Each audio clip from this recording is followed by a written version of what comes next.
2025 അവസാനിക്കുന്ന ആ ഒരു ടൈമിൽ എനിക്കൊരു ഹിക്ക കോൺഫറൻസ് അറ്റൻഡ് ചെയ്യുന്നതിനുള്ളൊരു അവസരം കിട്ടിയിട്ടുണ്ടായിരുന്നു.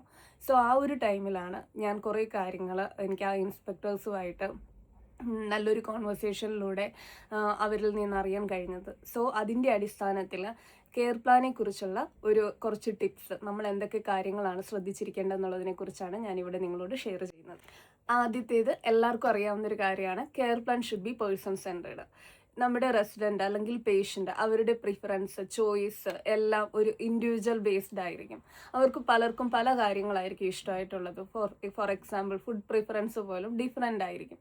സോ ഇത് കെയർ പ്ലാനിൽ നമ്മൾ അപ്ഡേറ്റ് ചെയ്യുന്ന ടൈമിൽ അല്ലെങ്കിൽ നമ്മൾ ഡോക്യുമെൻ്റ് ചെയ്യുന്ന ടൈമിൽ ഡെഫിനറ്റ്ലി ഒരു പേഴ്സണലൈസ്ഡ് കെയർ പ്ലാൻ ആക്കാനായിട്ട് നിങ്ങൾ ശ്രമിക്കുക. ആ ചോയ്സസ്, അവരുടെ ഇഷ്ടങ്ങൾ, അവരുടെ for example dress preference, food preference, choice, sleeping time, ഇതെല്ലാം പേഴ്സണലൈസ് ചെയ്ത് നിങ്ങൾ അപ്ഡേറ്റ് ചെയ്യാൻ ശ്രമിക്കുക. രണ്ടാമത്തേത് റിസ്ക് അസസ്മെന്റ് ബേസ്ഡ് കെയർ ആയിട്ടിരിക്കാൻ ശ്രദ്ധിക്കുക.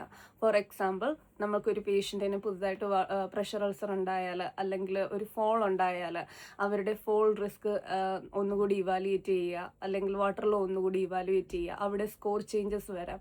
സോ അതിനെ ബേസ് ചെയ്തിട്ടുള്ള ഇൻ്റർവെൻഷൻസ് കൊടുക്കാൻ ശ്രദ്ധിക്കുക.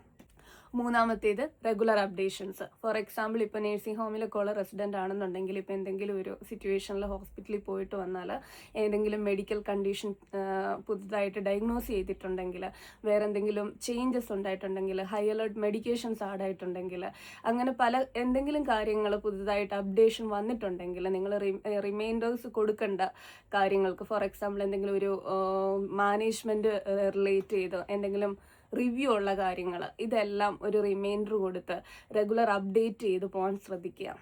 ഇനി അടുത്തൊരു ഇമ്പോർട്ടൻ്റ് ആയിട്ടുള്ളൊരു കാര്യം, നമ്മളിൽ പല ആൾക്കാരും നമ്മൾ വർക്ക് ചെയ്യുന്ന സെറ്റിങ്സിൽ നമുക്കൊരു ഡൗട്ട് ഉണ്ട്, കെയർ പ്ലാൻസ് സെപ്പറേറ്റ് ഫോർമുലേറ്റ് ചെയ്യേണ്ട ആവശ്യമുണ്ടോ എന്നുള്ളൊരു കാര്യം. For example high risk pressure ulcer ഉള്ളവർക്ക്, ഹൈ റിസ്ക് ഫോൾ ഉള്ളവർക്ക് മിക്ക ആൾക്കാരും നമ്മൾ സെപ്പറേറ്റ് കെയർ പ്ലാൻ കൊടുക്കാറുണ്ട്.